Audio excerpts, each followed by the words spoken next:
Welcome everyone to another SlabStox Live today on Monday, 6 p.m. Eastern Time. Really happy to have everyone here. Nate, thanks for joining me. It looks like you got a nice little Packer shirt on. Was that what that was? Nice. Go Pack, go.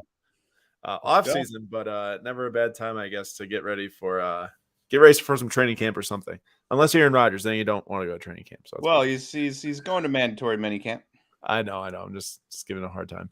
Nate had a good pregame string cheese here, all in the Wisconsin spirit. After getting back from New York, had to get some Wisconsin in UIC, and I love to hear it. For today's live stream, we've got a good one on our way here because today we've got a May market report. Of course, it's June 6th, but this is the first Monday since May ended. So we're going to do a May market recap here. We're going to talk about some cards that increase in price, decrease in price, some of the biggest sales from each category in May, and then also look at the overall market picture and use some audience comments from Instagram to drive some discussion. So it should be a really good stream today. I hope everyone's excited to be here. And please feel free throughout the stream to throw in your comments, your questions, your thoughts on what we talk about, the different cards, the different categories, the different comments from Instagram. And it should be a fun time. Erwin says, "What's up from Shanghai, guys? What's up? Welcome. That's super cool. Love when we get some worldwide audience in here. A lot of different perspectives, hopefully. And let's just jump right in because to start, we are going to cover the PWCC weekly auction recap from last night. We are back with a different setup this time. We're not doing the build your portfolio. Today, we are doing a market recap from some sales from last night. So firstly, we have to look at the classic, what have you done for me lately? Because Nolan Gorman's Bowman Chrome Orange Auto out of 25 PSA 10 did $6,600 last night, which matched a 2011 Bowman Chrome Blue out of 199 PSA 10 Mike Trout. Bowman Chrome Draft. From Bowman Chrome Draft. It's not the 175, which would be way more expensive. But Nate, I did not know until last night / this morning that Mike Trout is 0 for his last 26. You know what that coincides with? The Angels stinking. The Angels absolutely sliding. Yeah. I think they might be 500 right now. No, they're 27-28. I saw that. They're a game under 500. Yeah, Ooh. They lost 11 straight. Oh, yeah. Man, it stinks. So, I thought this was a year, dude. Well, baseball's a game. You know, they say basketball's a game of runs. Yes. Baseball's a game of runs, but not individual or in-game. It's a game of runs amongst like chunks of games. So, you know, you lose like 4 straight, you win like 5 straight, you lose 4. Hopefully they can figure it out end of the season. What's up, Matthew from San Diego? Still pretty far from where we are right now. But yeah, Instagram voted like 90% thought that the Trout was a better buy for the same price, $6,600 versus Nolan Gorman. This is just, a safety play at this point. If you're looking for a safe investment, it's the Trout. I guess if you want to go for high risk, high reward and brand power, it's the first Bowman Chrome Orange Auto, but tons of risk there. Also, Nolan Gorman in his first 14 games is hitting very well. He is. He's got like, I think it has like a 850 OPS, 900 OPS, something like that. 950 on the dot. Oh, 950. Okay, it was 950. With 6 extra base hits in 14 games. And Ty said quite literally is a game of runs considering the points are runs in baseball. True. Great comments. On the right side here, we've got the basketball cards from the recap, and this is quite crazy for a few reasons. But we've got the 2018 Revolution LeBron base card, BGS 10 Black Label. Now, this was the first LeBron Lakers base card there was from 2018. I think this has a lot of probably good or bad memories for a lot of people back from a few years ago when everyone's buying any LeBron Lakers card that they could. Nate, I know you love that time period. I have no comment. Nate has no comment. But the BGS 10 Black Label sold for $690. Now, if you look at another card that sold for the same price in the same auction, Shai Gilgeous-Alexander Immaculate Rookie Patch Auto on card of 99 SGC 8510 sold for $690 also. So as we do, we asked Instagram and have a poll on what they think was a better buy. So early results from the poll said that 47% thought that the LeBron base BGS 10 Black Label is a better buy. Remember, there's thousands of those cards. How? Versus the Shai, which is 53%. So the Shai is still in the lead, but I was expecting this to be like 90% to 10%. Weren't you, Nate? If you held up those 2 cards and said pick one, same price, no matter what the price was, $690 or otherwise, 100% of me is taking Shai. Correct. And now if you look at the next slide, I saw this. I'm like, this is kind of odd. I thought it was going to be like 90-10 or 80-20. So I said, how about let's look up and see what the last raw card of the LeBron sold for, share the price, and ask people if you knew it was worth X before voting, what would you have voted for? The last LeBron sold for $1. 99 cents to be exact on June 1st via auction. I'm sure there's like $3 with shipping, but so let's just call it like $3 to $5. So I said, if you knew at the time of the voting that LeBron has a raw card sold for $1 and there's thousands upon thousands of this card made, which is true, which do you think is a better buy for $690? 71% voted Shea, 29% LeBron. That is more in line with what I was thinking. LeBron truthers in that 29%. Let me tell you, is it LeBron truthers or is it people who think that the black label gimmick BGS truthers? Well, yeah.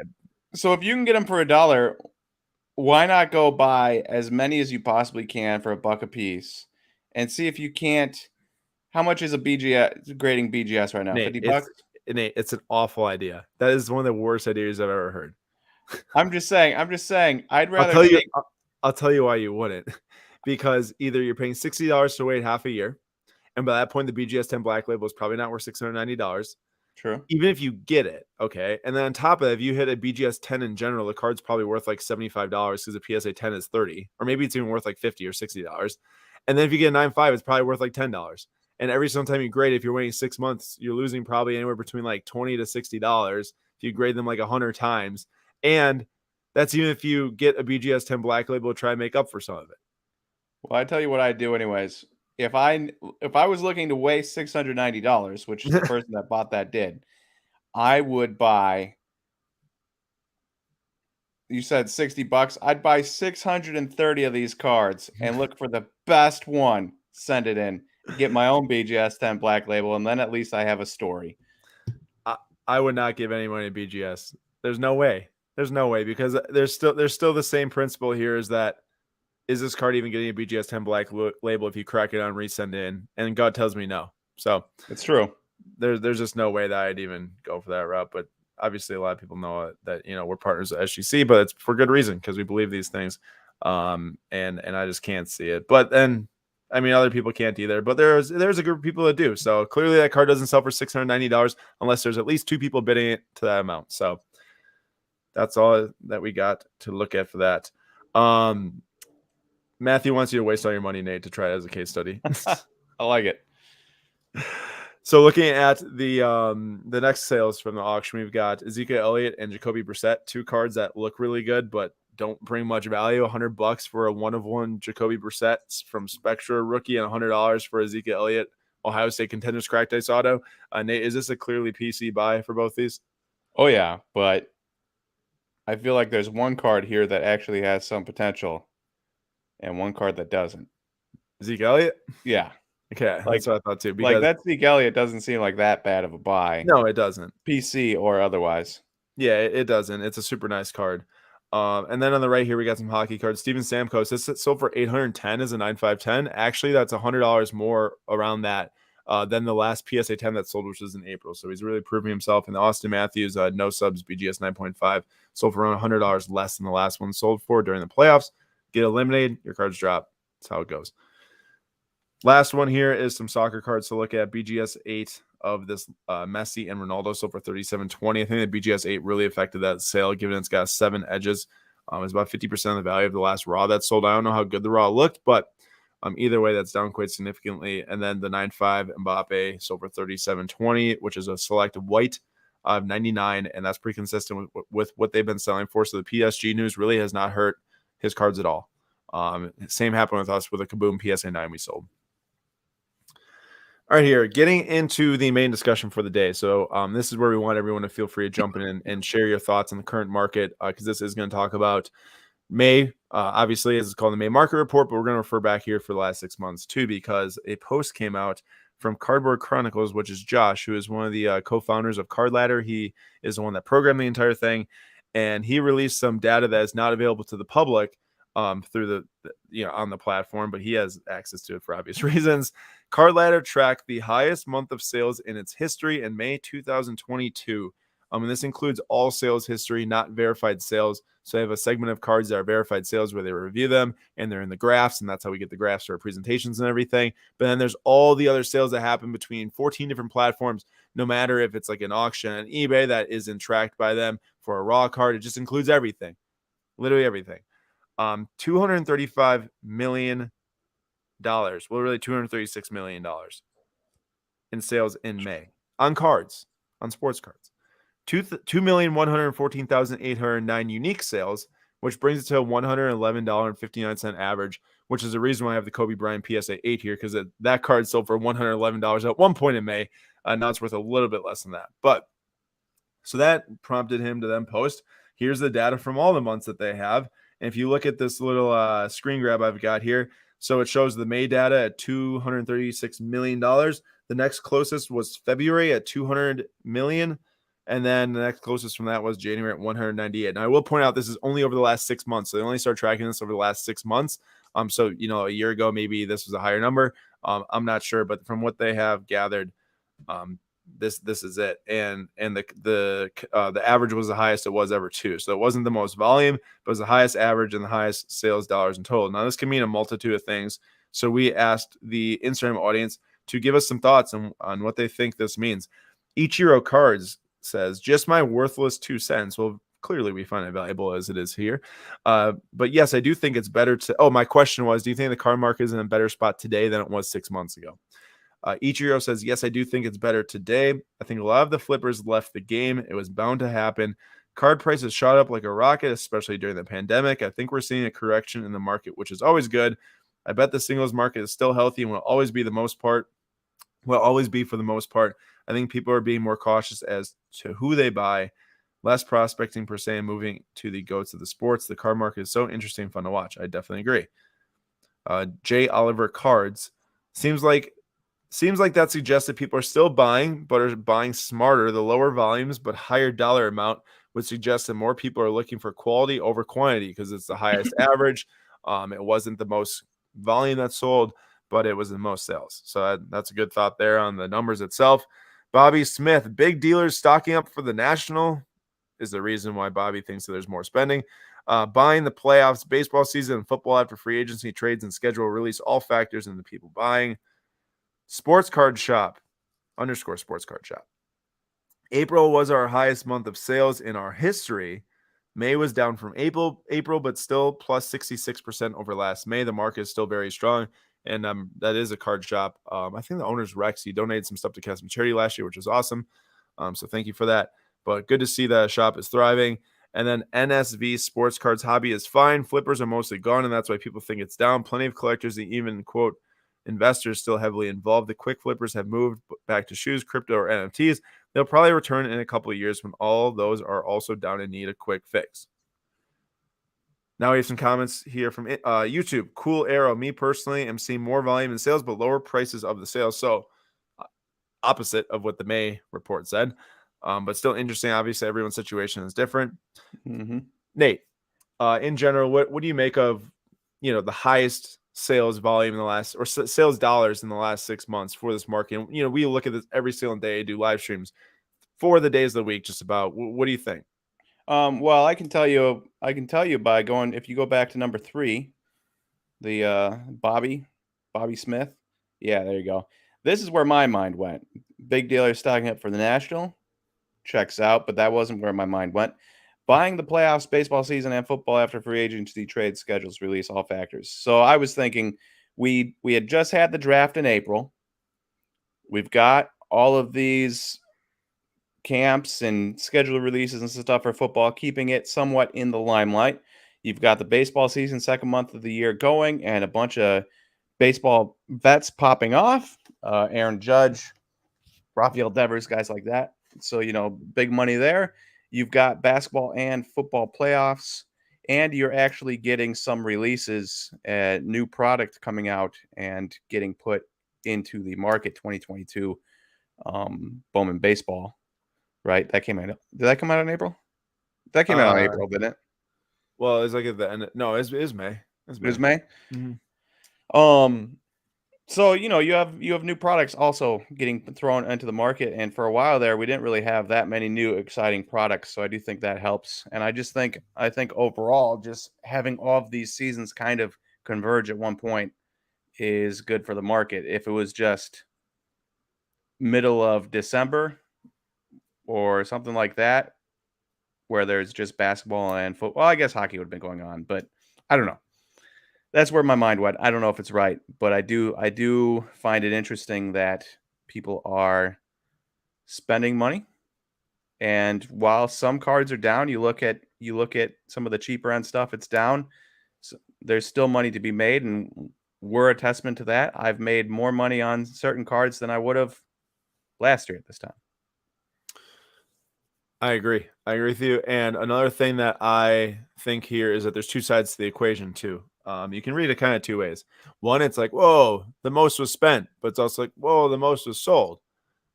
So it's like, are people selling because they don't want their cards right now?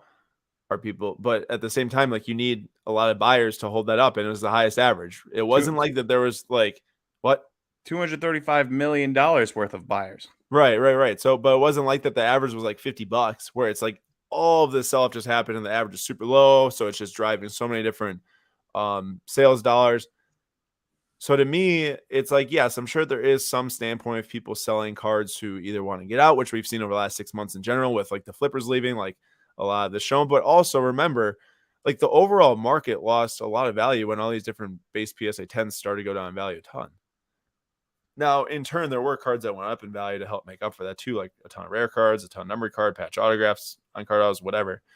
Topps Chrome, Star Wars Galaxy. Yes, that.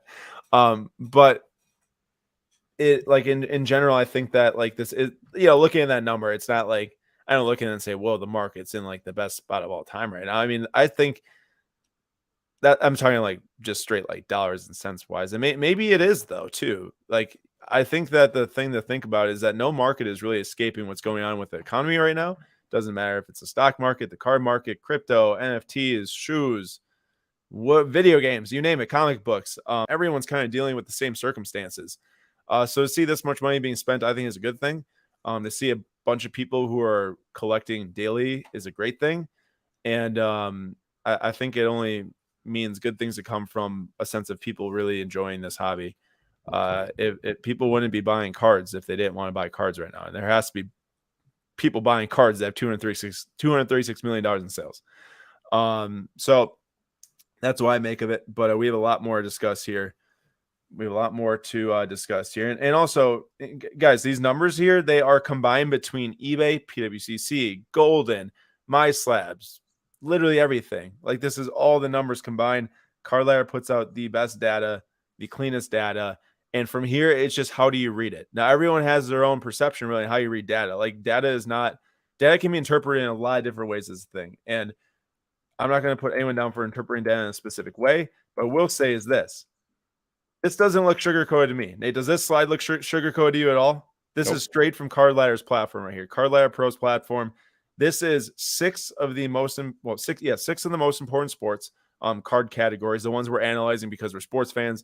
I know that there's Marvel and UFC and WWE and Pokemon, but we're not going to analyze those today just because we're not really in them, and I don't think we can speak on them properly. So we're going to look at these, and we got 6 sports here plus the low end, mid end, and high end stuff. This is all over the last month.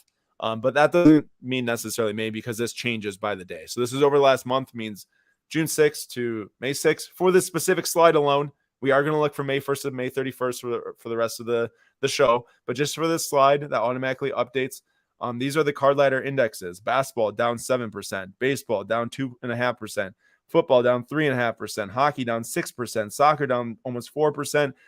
Racing, which is like F1 mostly, and I'm sure a couple NASCAR cards, down like a 0.25% or I guess 2/5%. Low end cards in general, it combines everything that I think is $500 and cheaper, down 8%. Mid end, which is up to it might be $1,000 and cheaper. Mid end, which is up to $5,000, is down 7%, and high end, which is like 5K to however much millions, down 4.72%. So in general, the market clearly is down, even though its spending total was as high. in May. I'm not really sure. That is a pretty confusing thing to say and think about. So I think we're just going to go through now and look at the different things that are moving the market today and what's driving each category. So first up is going to be soccer. So we're going to look at all these different sports we just showed there and at least show something that's gaining value. And then we'll show a couple that are losing value, not for every sport, but for some. So first up here is soccer with looking at Argentina. Messi, so they won the Finalissima against Italy, which is taking the Euro winner and the Copa America winner and putting them against each other for like the third time in history. Argentina won 3-0 over Italy. And then Messi had 5 goals in a friendly against Estonia yesterday. Does that count for his, when it says friendly, is that like just an exhibition match? Does that count for career stats or no? It does count for career stats, yeah, for international goals. Okay. It like obviously doesn't count to like, oh, you like win a trophy or something because win anything for friendly, but it does count to career stats. And this is his PSA 8. This is the Panini World Cup over the last month. It grew around 13.5% with the most recent sale around $340. Now this card, different grades can do different things. Like I saw the PSA 9 was kind of hovering around like 700 down to like 500. There's a couple, I think, wax sales around 1,000, which I wasn't really counting. But yeah, so the Messi PSA 8 World Cup up around 13.5%, which is not bad considering a lot of the cards, as we just saw, lost value in May. On the hockey, right now the Rangers and the Lightning are in a very tough series. The Lightning just pulled one game back. They're 2-1. Have game 4 again. home. Huh? They already played again. Yeah, they played last night. Or yesterday during the day. Game 4 is at home, I think, tomorrow. And Nikita Kucherov, huge reason why. He had a goal and 2 assists in that game, which means he contributed to every single goal that the Lightning had yesterday. And in the playoffs so far, he's got 20 points. He is a -2, but 20 points in 14 games, which is big. That's the most for the Lightning. And he was a Hart Trophy winner, I think, 3 years ago for MVP. And then recently his PSA 10 has bounced back super hard. Funny enough, this card went from like 700 down to around 450 the month before this in April. And then it rose. Well, actually, no, this is halfway through May right here. So May 11th to May 24th, this thing rose 77% because on May 11th, that was right before the Lightning were about to get eliminated in Game 6 of the Maple Leafs. They win the next 2 straight games and then win Game 7, go on to sweep the Florida Panthers, and now they're battling against the Rangers, and now it pretty much just sold for like $10 less than an all-time high. So this is an example of playoffs driving the market. And, Tim says, right, Tampa Bay scored a goal with 40 seconds left, actually. It was pretty insane. They won 3-2. So Kucherov had the nastiest, is like a no-luck pass, and is so sick. It was awesome. We're going to pull up some comments from other people, too, here as we go. So Ty Stu, in general, said, I think the customer base is smarter now as the market is trending down. You see more sales buying the dip smarties. Regardless of if buying the dip is smart, I think that's all in everyone's personal situations with finances and stuff right now. I think this is a good comment, Nate, from the standpoint of people like learning over time as to what maintains value and what doesn't, and what's purchases that could hurt your wallet 6 months from now versus what's purchases that aren't. Would you agree with that? Yeah. Yeah, it's you buy a dip on a base card, you might not have bought the dip, but if you're buying a dip right now on something nice and numbered, I think you'll be doing pretty well. Matthew said, out of that total, how much did major sales contribute to that total $1 million plus? That's a great question. I'll show you all some really high sales from this month that we can kind of maybe make some sense from. Although I will say, just generally looking, there were way more $500,000 plus sales in April than in May. So more have contributed to the percentage of April sales, I feel like, than in May. Really, really high sales, like 500K plus. Next up, F1 for myself. I'll rattle off this one, then Nate will take the next few. But George Russell finds himself at 4th in the World Driving Championship right now, Drivers' Championship. He's the only driver to place top 5 all 6 races of the year. I think it's 6 races right now, and doing a stellar job here with Mercedes. Only driver also to score points in every single race this year. Mr. So is he way better than Lewis Hamilton right now? Like, no, the points point to, like, yes, if you just look at the results, but Hamilton's had some pretty unluckiness this season, some collisions with some people, and some qualifying stuff that made him not get an extra lap in, like in Monaco.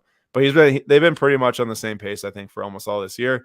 I don't know if it's Lewis is way worse, but all I know is that George is like super good. I think that's the point. Is that George is super good.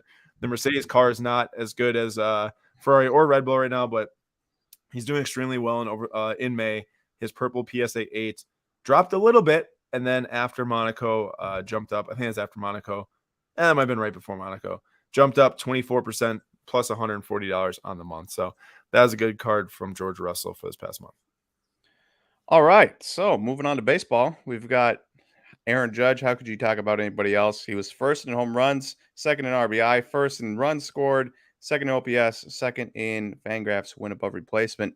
Some people might point to playing in a tiny ballpark, helping him out. I get it. But through June 4th, he has 21 home runs on the year, which is pretty insane. And he's on pace for 64 home runs. Now, that obviously is not a May tweet, but those are May ranks. Absolutely incredible. And then if you go to the graph, I actually think, yeah. So I grabbed a 3-month graph because the 1-month graph was looking a little. You can see it there. You can see where it started, and it's almost down to the same point. But from the start of the season, it's been a nice trend. So he's had a good May and April, and it's been a rocket ship upwards. I don't know. His May looked pretty good. I think you could have done May 1st to May 30th, like what it was supposed to be. I think May 1st is right around here. Maybe I was looking at it wrong. And May 30th is right around here. Like it's at least a gain of around $75, which I know is not as much as a 70% gain, but this is a longer time frame and from preseason to now. Either way, the thought still applies. I mean, Judge has been, Nate, would you say the best hitter in baseball this year for sure? Yes. Okay. And likely MVP. And then also future Angel. Just to get the Yankee fans riled up. Right. What do we got here? All right. Yep.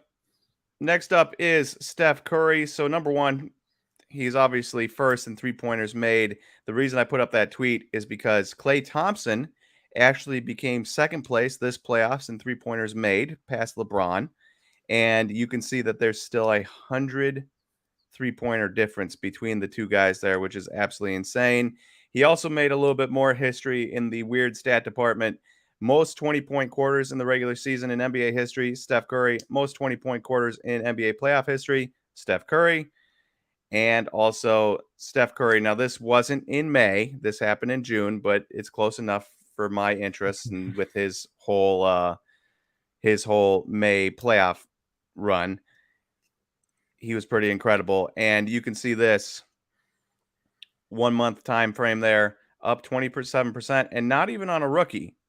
This is on a 2019 Net Marvels PSA 10, which I thought was pretty cool. Now, if you went to rookies, there would be a lot of the big name rookies would have one sale point at the beginning of May, one sale point at the end, which is why I did have to go this way. But I thought it was interesting that even in the times where, I mean, Net Marvels was this a case hit? Insert? No. These were like 1 to 2 per box. 1 to 2 per box. Okay, so it's pop 304 for the PSA 10s.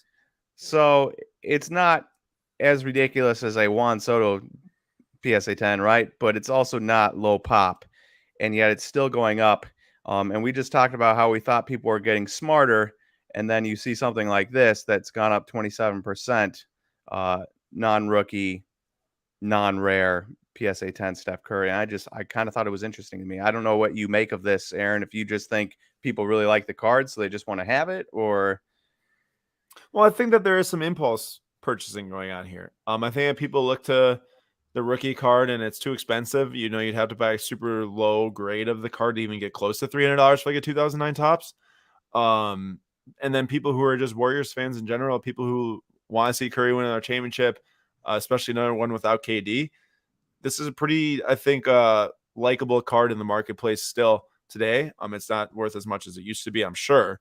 But even, you know, to go from 250 to 325, 310 or so, 325 now is pretty impressive for a non-rookie, I think. That isn't like super, super rare. Remember how people are targeting numbered cards, and if it's not numbered, super, super short print cards, and this isn't that. So to see that do well, it clearly shows that people are trying to go after Curry. I want to bring up a comment here from Francesco. Maybe 3% of this market can afford a card $500,000 worth $500,000. Shouldn't look at the high dollar cards to evaluate the entire market. I agree with you, and I'd actually even say maybe less than 3%, maybe like 1% or less than 1% can afford a $500,000 card. The reason why I mentioned the $500,000 card thing is because I want to point out that yes, like $235 million in sales, that clearly there has to be sales that are really expensive to make that up. And then on the flip side, we show that all the markets are going down right now, which is a better way to evaluate the market, because those are the percentages and how the market's moving compared to sales from a month ago. But I still think it's interesting to at least look at what the highest card sales are from each category, not to say that those sales are indicative of the market or representing the whole market, because that's not true at all. So I appreciate the comment. I think you're correct. I just want to say I agree with you. Hey, what do we got for football? A real cop out here because, man, it is hard to find some football news that would drive a market right now. Like, I was looking up random quarterbacks on Twitter all over the place, but the young rookie quarterbacks don't have any card ladder graphs or anything. But saw this: Travis Etienne is cleared for practice from his Lisfranc injury, and James Robinson hurt his Achilles last year. So it looks like it's Travis Etienne's job to lose in Jacksonville, which is interesting to me because if you're a starting running back and you are this cheap, you can go to the next slide there. We're talking $40 for a Prism Orange number 249 that sold on auction. This wasn't May, but I didn't have anything for May. But I wanted to put something about football in here. Yeah, can I ask you a question, Nate? Yeah. You buy a $1,300 box of Prism Hobby. You pull a Travis Etienne Prism Purple Auto of 49. Is there any chance you're auctioning that thing off raw to just get $123 back? It's insanity. It's absolute insanity what people are doing. Now, I like the value here. I didn't have anything for May for football, so I figured I'd plug this instead.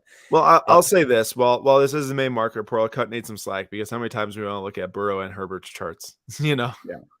So it's and also Prism Football just released. So even if in the end of May, first off the line was releasing, it's still a big thing that happened in May and into June now. Yeah.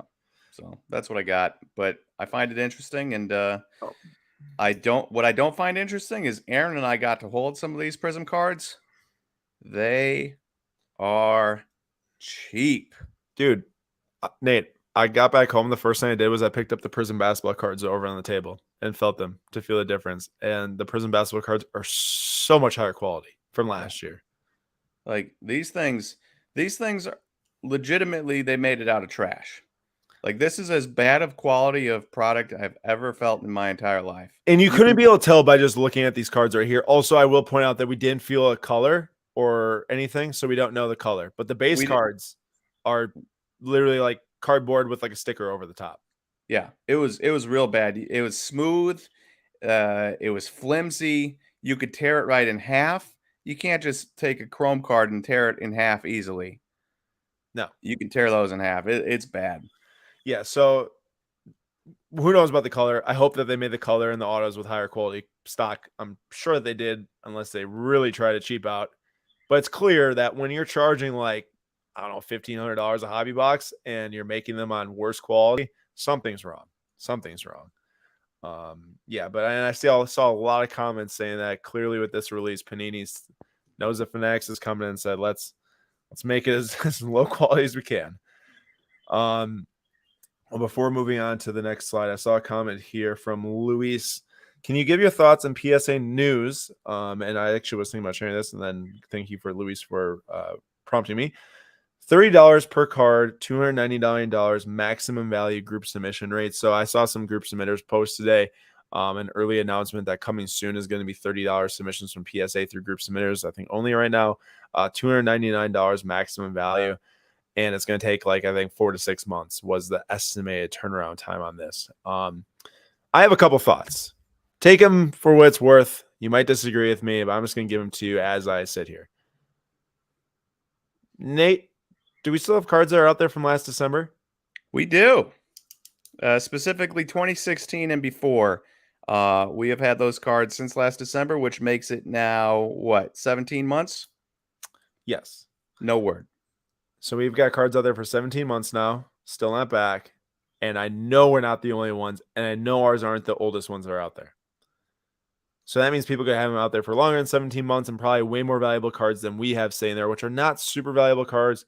But they're still our cards and other people's cards that are friends of ours. That, like, hey, a friend's dad has got, some like 1960s cards sitting and wants to give them grade, that type of stuff. Nothing crazy, but they mean something to someone, right? And they're held hostage there right now. So that's my first thought is why in the world are you bringing back $30 group submission rates when they still have cards you're holding hostage for 17 months plus? Second thought is a $299 maximum value with having to market that if it's more than that, it'll get upcharged. I don't know. I would never submit a card for $30, knowing that if PSA deemed it to be more than that after a PSA 10, that they'd increase the price of my submission. And then also it took the same amount of time, 4 to 6 months, which is super long time still.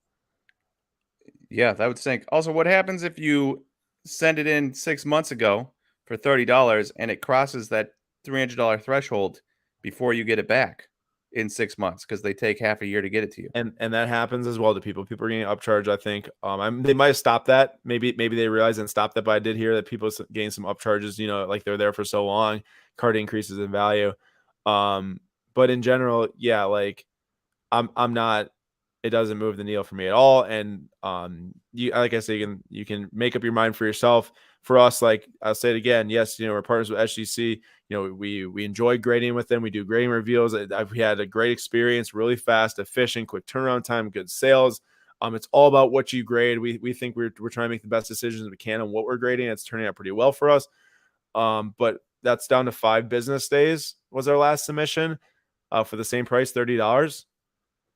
No upcharges, no value cap, really. I mean, $1,500 plus. But I'm sure if you threw a card in there for $1,500, that's like $10,000. I'm sure they wouldn't say no to gradient. So that's just where I'm at, and it just we'll see what people do. And there are some comments here. Excuse me. There are some comments here saying, oh, $30 gradient won't start until the backlog is cleared. That's why 6-month turnaround time. And yeah, I mean, I guess you can start to fill pre-orders, so to speak, pre-orders on $30 grading if you want to let them sit there for 6 months and then grade them. But like, what happens over the next 6 months when you start taking all the submissions? I feel like that just wouldn't end up turning out well. Yeah, and if you take 1 billion submissions today and then can't grade them for 6 months, and then or say you wouldn't grade them. You wouldn't grade them, and then the back half of those cards that got sent in month 1 still won't get graded in that month. Yeah. And then I guess what I'd also say is, well, if you do want to grade some of them, they're getting sent in. Well, then I still don't think you should be taking them until the backlog's cleared. So that's just where I'm at. Global Sports Card Investor says that they still have submission out from November 2020. And yeah, I mean, everyone's got their own opinions, obviously, and all of us have had our own experiences with grading. I have plenty of negative ones to make me, make decisions on grading now. And that's just where it comes down to, and then what Matthew said too, I wonder how many base cards haven't been graded by PSA or just losing value. Then there'll be a flood on the market, making it even cheaper. Well, we've been seeing it for the last 8 months now. Nate, you know that very much so from when your baseball submission came back, even though you still did at least okay on it, hopefully, or at least broke even. I made money. You made a little bit of money, but and in general, I mean, I think nearly 90% of the base cards are probably sitting there lost value over the time that they're sitting there. So that's just how it goes. And here's what I don't understand. For me, speed is the name of the game after my fiasco with Kyle Lewis and Gavin Lux. Right. And Bo Bichette. If I'd gotten those back at a reasonable time, I'd have made a ton of money. I got them back after a year, lost money per card. I'd say the only argument I'd have is that you and everyone else, right? Like everyone else who had me and everyone else. Idea. But since I've now learned that, and now that speed is the name of the game, why would I be? I would send in, if I wanted to send in PC cards, $30 a card, sure. But otherwise, if you want those cards graded and back, unless you're like projecting a guy to be good, like last year you pulled Jazz Chisholm, send him in, and you say, I think he's going to be good next year. I can wait these 6 months. there's not really a ton of sense to doing this and handicapping yourself 6 months. Yeah, and the only thing I'd say is that, well, if you have PC cards anyways, why wouldn't you want them back in your possession fast if it doesn't matter to you what the value is? It's true. Well, it's Um, just if you wanted to grade them cheap. yeah, no, I understand. And then the other thing I'd say was that I feel like, for us, the mindset we started to have was like, how can you compound the returns as much as possible? If you can grade more cards for less money, and if you can compound that profit over time, over like a 6-month time frame, by turning that money quicker and quicker and quicker, you can go so much further than just having a few cards sit there and hoping for a 10. Do you agree with me on that? I agree. So I mean, either going SGC or going $50 grading from PSA, whatever you want to do. I just don't see any way I would want to broach $30 grading from PSA and keeping my cards there for 6 months. Especially when you could get upcharged to the $50. I know that won't happen that won't happen like half the cases, but I'm just saying, like, it's a possibility. Yep. All right, moving on.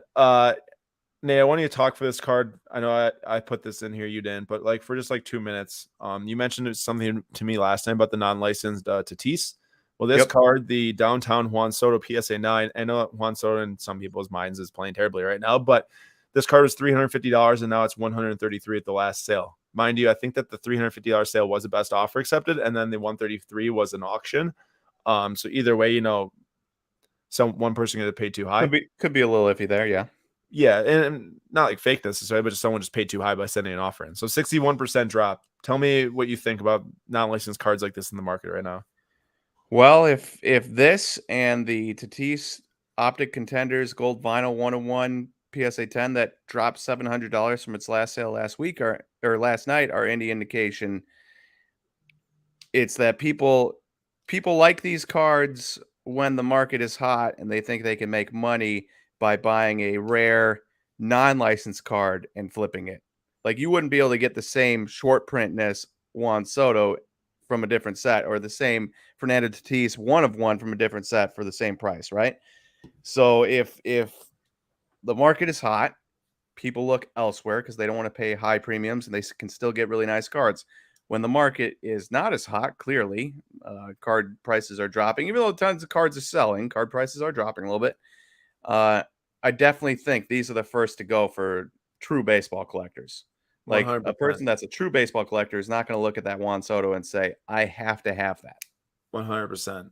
And then for my insertion here of cards that are dropping fast and why, Jordan Poole 2019 Prism Silver PSA 10. Now, Poole did have a pretty decent game last night to help the Warriors in their blowout victory.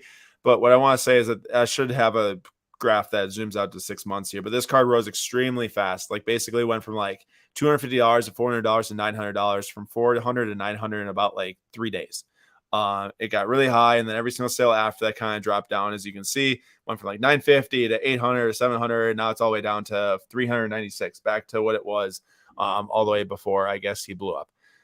That's just a terrible combination for card values. It's like player playing out of this world in the playoffs, who is really good. I love Jordan Poole, but hasn't had like super long-term value. Defense to save his life. Yes, that, but also who hasn't had long-term value yet too. And it just creates for an automatic collapse in the market when they start to not play as hot, or even if they're still playing as hot, you just can't support those prices anymore. If there's so many coming out to be sold, which is exactly what happened here. So that led to a 51% drop in May alone for this card. Granted, over the last 3 months, it's gained probably 25% or something like that. And then my last example here for a card that has dropped in value, it is going to be this Charles Leclerc PSA 10 Sapphire. So this card I posted this post was from April. I don't have the exact date, but it's in April when Leclerc's PSA 10 Sapphire pretty much was selling for around the same amount as a Lewis Hamilton Sapphire PSA 10, and it gained 260% over the last 3 months.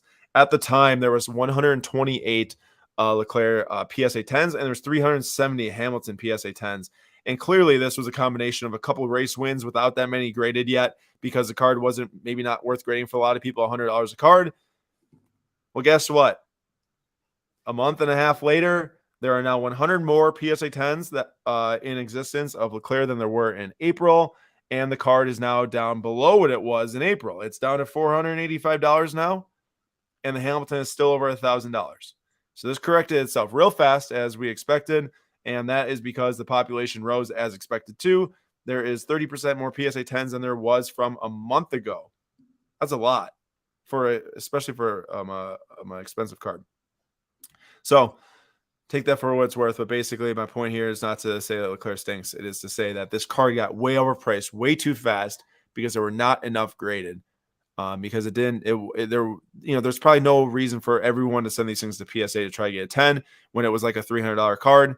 It's a risk if you pay $100 to get graded. Well, grading dropped around $50 for PSA, and more of them got sent into that. And then, the value dropped when more came up for sale. So, and also he's not winning races right now. Before we jump into the most expensive cards of the month in May, I want to give a quick shout out. If you are looking for some deals, if you're looking for a good time, this is a time to come join our Whatnot streams, because what we do here is we rip packs, we talk sports. On Wednesday, we drink some brews, beer or coffee. This week, I'm going to be stuck with a gross beer that Nate still hasn't texted me. Hey, you gotta do that. I forgot about that. So last week, Nate beat me in Pack Wars in my home court soccer. Nate beat me. We're doing baseball this week, so I'm trying to get Nate back now on the road, and even the series up at 1-1. But basically, Wednesday at 5 p.m. Eastern or 6 p.m. Eastern time, we're giving away 2 different boxes worth of Bowman Sapphire, either draft or Chrome from 2021. I'm pretty excited for it. It's absolutely free to come and join and get some packs. You got to randomly win to get the packs, but it'll be a fun time. And in this down market, we hope it's a good time for you all to come and enjoy the hobby and get some packs for either really cheap or free, because after that, we do have some throwback boxes of baseball cards that are pretty affordable too, that I think will be fun if you do want to get some older boxes. Nate, what do you got next to you there? And one box of 2022. I was gonna say, that's not an older box. It is not. I don't have the older boxes on me. They might be in the box in my car, but I haven't looked yet. Got you. Okay, so he does have the older boxes on. I'm just not on the camera right now. But if you do want to join, if you don't have a Whatnot account yet, just look at the link in the description of this video. You can get $10 free credit as well for creating an account. But very excited for that. And also, my hope is that Thursday we've got the new 2021-22 Topps Chrome Champions League Soccer, which will also be pretty affordable to get some packs of. So I'm really excited for that release. Just hope that comes in time. Topps and their delivery times have not been awesome right now. All right, we've got, I think it's around 8 to 9 different sales to share here. So this is going to go from most expensive to least expensive for May, and this is one per sport, unless it's like a vintage card. So like this is the 1933 Babe Ruth Gaudy PSA 8. Only one PSA example grade higher. There's only one PSA 9. The PSA 8 sold for $942,000 on May 21st through Memory Lane. That's a massive card. Now, since this is a vintage card, I have the most expensive modern card to share as well that sold in May. None other than the Aaron Judge Superfractor Auto BGS 9.5 that sold for $324,000. This last sold for like $170K in 2020, I think. And boom. I'm actually impressed that it sold for only, I mean, that's the only baseball one that sold that much, considering we're in the middle of the baseball season. Yeah, but remember what it takes to have a card sell for that much. It's got to be like a Mike Trout, like super low number color. Well, just kidding. There's a Vlad BGS 10 that sold for like $550K, and a Wander Red would probably sell for more too. Actually, there's a Juan Soto Red ending soon, which is crazy, Nate. I don't know what you think a Wander Red Refractor Auto 595 would sell for, but do you think it'd sell for more than this Judge? If a Vlad BGS 10 sold for like $600K? Yeah.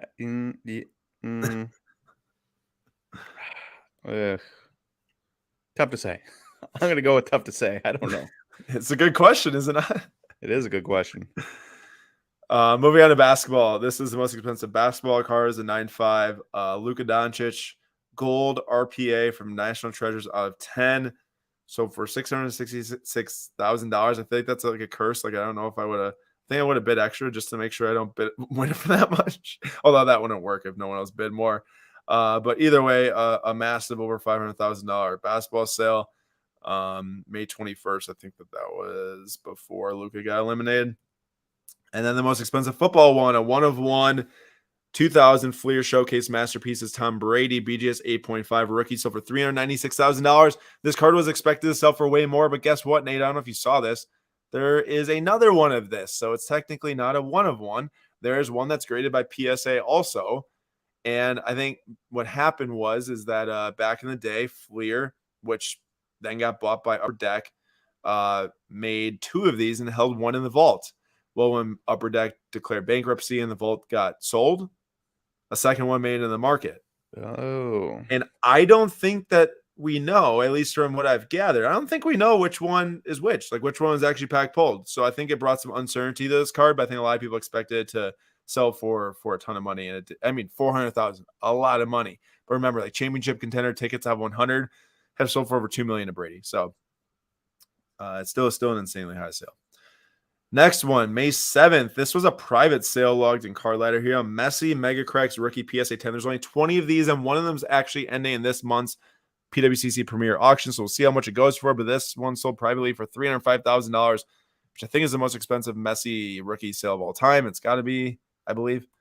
And then for Formula One, technically I could have found a modern card. I didn't. I mean, 2004 is modern, so is 2006. But in the scope of like soccer and Formula One, for talking about the current GOATs, it's not like a 2014 to sooner card. But for Formula One, we've got the Futera Grand Prix next of Lewis Hamilton PSA 9 rookie card. This is Pop 2. It sold as a Pop 1 for over $300,000, I think like 3 months ago, maybe 4. And then a second one got a PSA 9. There was no PSA 10s, and this one sold for $292,000. I think the rumor is that there's around like 200 some of these produced and only 2 PSA 9s. How did one get one of those? I was just back in the day. Literally was just wondering the same thing. I have to imagine is maybe put out via like a set. It's kind of be hard to believe that there's only like 200 of each driver if it was just like packs, unless they only release, because they would have to release like such a small amount of boxes, which I feel like at that point you just release the sets. But I don't know. I don't know. I couldn't tell you because I just don't know. But imagining either packs or a set.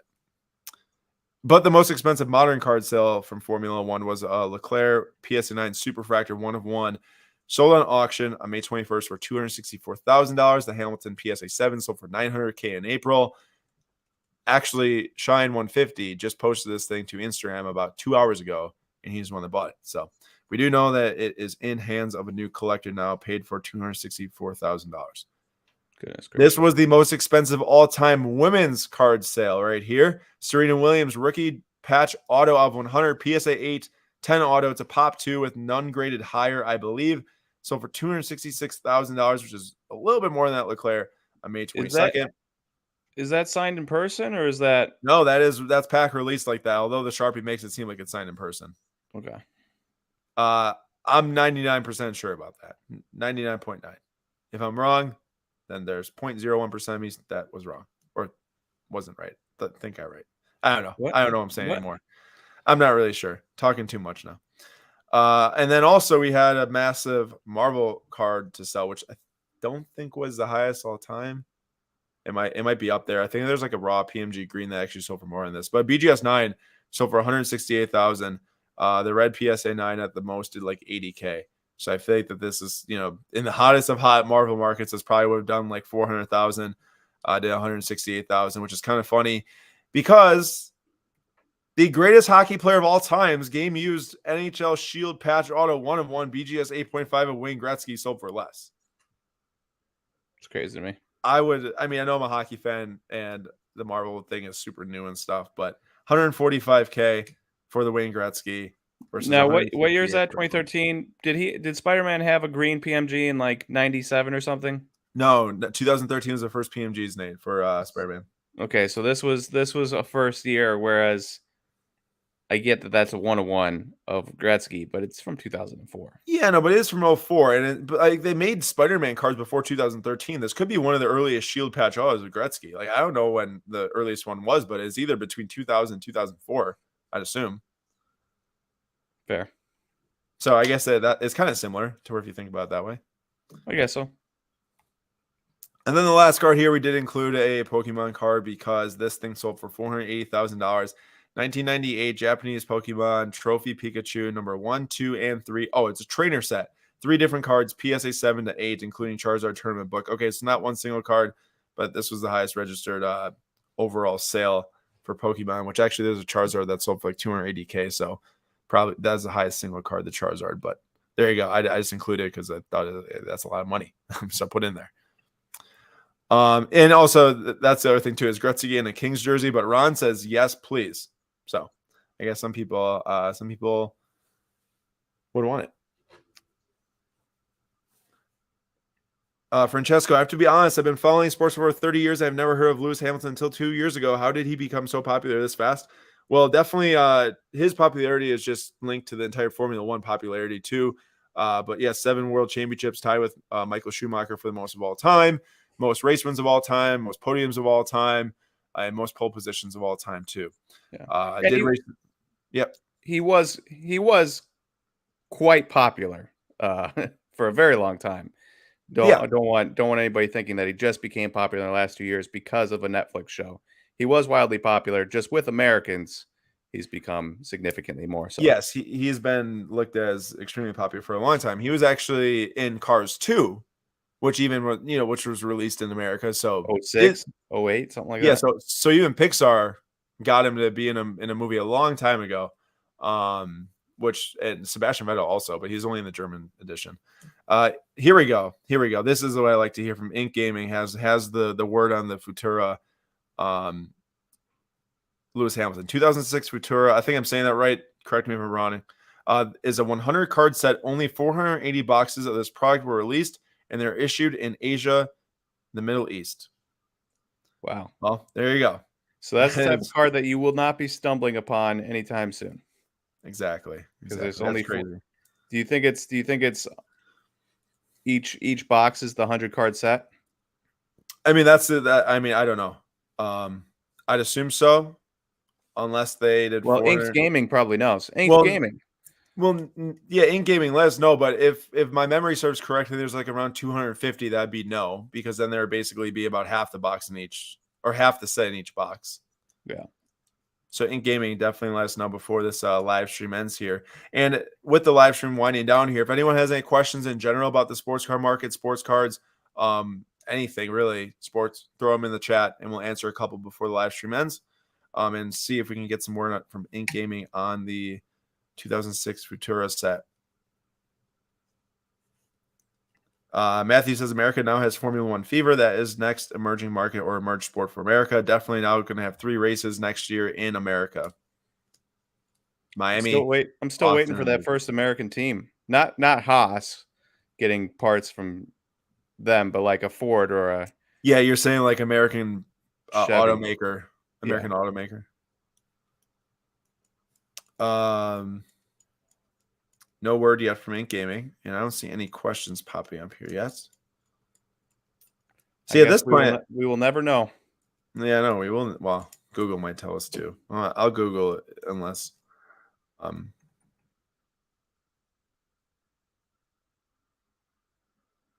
Did you Google it?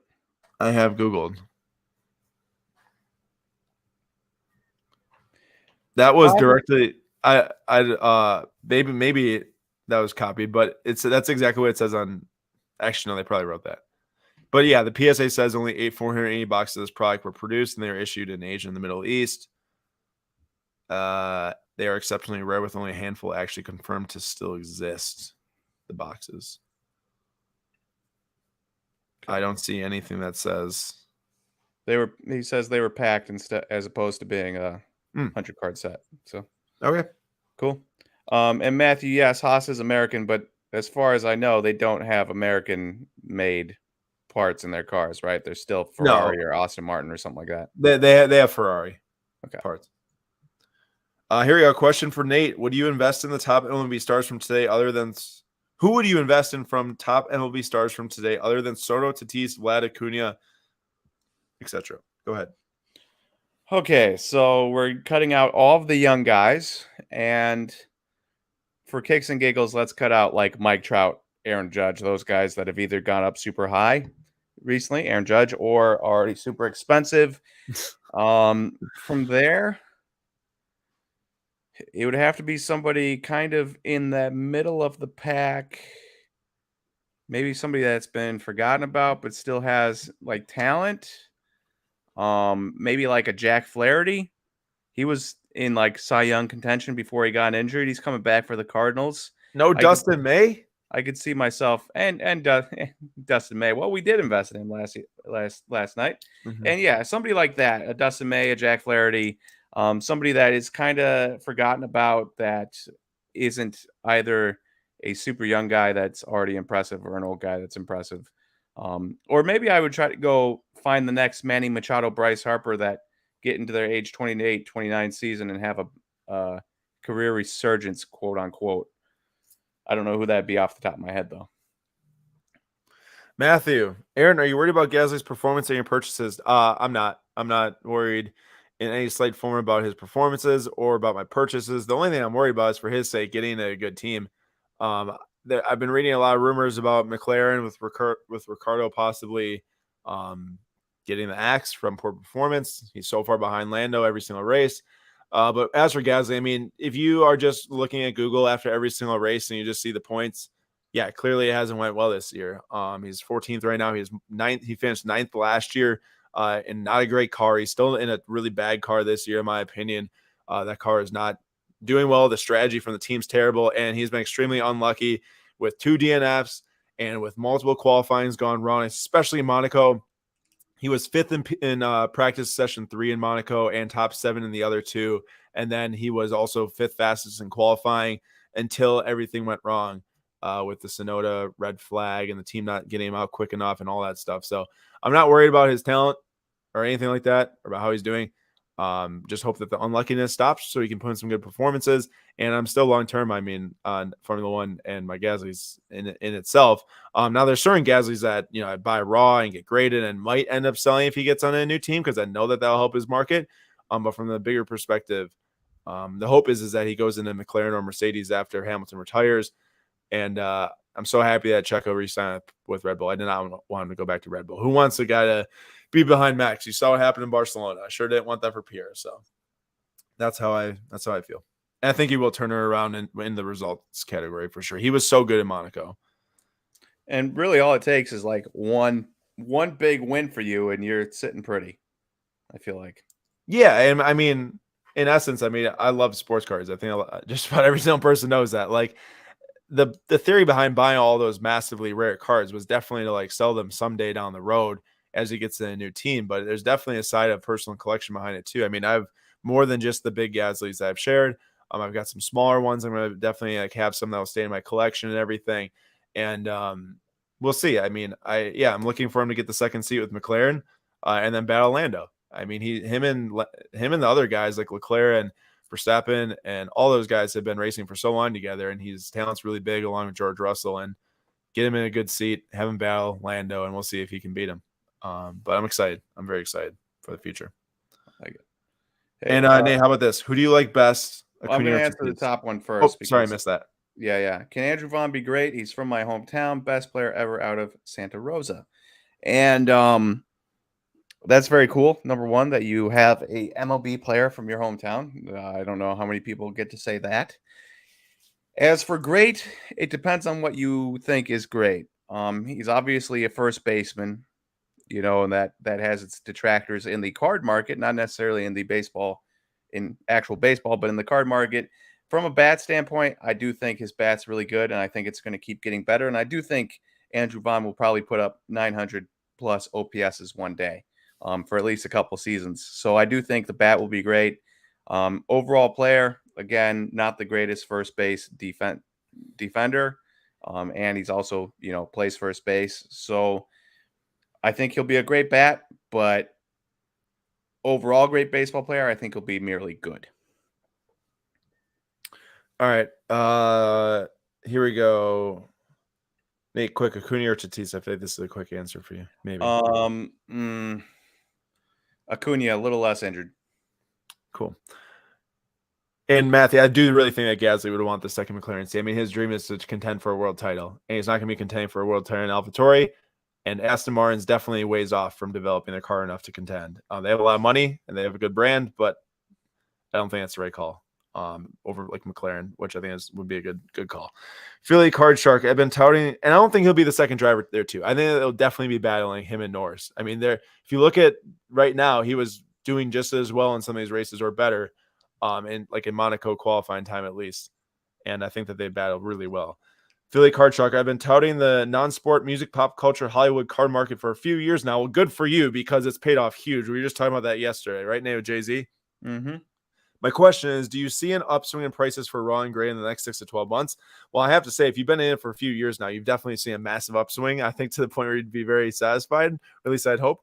And over the next 6 to 12 months, yeah, I mean, I think those cards can definitely keep on building depending on who it is, what they're doing, are they relevant, what movies are coming out, what music's coming out, all that different stuff. Like, it's hard to just say the entire category in general, but I think, Nate, you're in agreement here. It definitely depends, just like sports, and what's going on and why are you relevant. Yeah, and you're looking at Star Wars Top Scrum Galaxy that's has the roof blowing off of it currently, and that coincides with people's hype of Obi-Wan coming out. So it depends. If Jay-Z suddenly comes out with another album, I imagine Jay-Z cards would blow up. I like it. Speaking, we did just get a Jay-Z last night. First Jay-Z. Wiz Collectibles. What do you guys think of an on-card rookie auto from the Junk Wax era? For example, a Jerry Rice 1986, right, Nate? 86? Yep, 86. Tops rookie. Sold one last night. Yep. Auto PSA 8.5, or I think PSA 8.510 or BGS 8.510 is pop 11, 10 higher, all nines. Seems like an underrated segment of the hobby. I agree. I mean, if you're looking at those cards that have tons produced, you throw an autograph on there on card of some of the greatest of all time, instantly a better card than the thousands of other rookies out there. I think it's a really cool thing. They don't have on-card rookie autos, those players, because they didn't make them back then. I think it's a cool segment. Feels as though that's a little bit easier said than done. Like, I don't know about you, but I don't know how to get Jerry Rice's autograph on a Jerry Rice 86. Well, I imagine that Wiz Collectibles would go and buy one. Oh, I get you. I get you. Someone, there's a private signing and they're charging $200 for Jerry Rice and anything that's not like a football. So like I feel like that you maybe wouldn't know how to do that, but other people do, and they could get signed and graded if it's a high grade. I think it's a good idea. Okay. Francesco, FYI, 2 things I observed at this year's Toronto Expo last weekend. Number 1, less of the big boys were buying cards from walkers. Number 2, smaller crowds and less teenagers there. Definitely a teenager thing could be tied to either one, people who passports. Passports. Yeah, that's a good point. 2, sneaker, unless you're talking about Canadian teenagers, but sneaker flippers that might be teenagers are probably not as interested in cards. And I think there's plenty of teenagers that are interested in cards that are actually in cards. And as for the number 1, less of the big boys are buying from walkers, I don't know. It just depends. I mean, I guess it'd have to be a further discussion than just that, because the Nationals coming up, maybe people are saving money for that. Maybe the inventory just wasn't what they're looking for. I mean, there's a lot of different factors there. And Wiz Collectibles has got a PSA graded Rice, Shaq, and Barry Sanders Topps rookie autos. So that's really cool. Oh, cool. Very cool. Congrats. Top traded, not the score rookie. Oh, yeah, Barry Sanders, where he's like sitting on the bench. Yep. Maybe he's a Topps collector. I like it. Yeah. I just, whenever I think of Barry Sanders rookie, my first thought is the score. Right. Rookie and not the Topps traded. Nice cards. Nice cards indeed. I think that's it for this May market report. I do hope that everyone had a good time, learned some things, gave some good comments too. We shared around, and hope you all enjoy and come back for another one. So next week, same time, 6 p.m. Eastern time for another SlabStox Live. Of course, Sunday is the Flip Quest at 9:45 p.m. Eastern time. Hope to see you there. We had a great show last night, super fun. Lots of people there, hundreds of people come to that show actually, and we're talking and we're giving away cards, and it's a great time. And then whatnot this week for some cheap packs to come and enjoy the hobby, and also some giveaways too. Should be a great time, and just want to thank everyone once again for coming. Nate, thank you for being here. Oh, of course. All right, everyone. We'll see you next week. See you guys.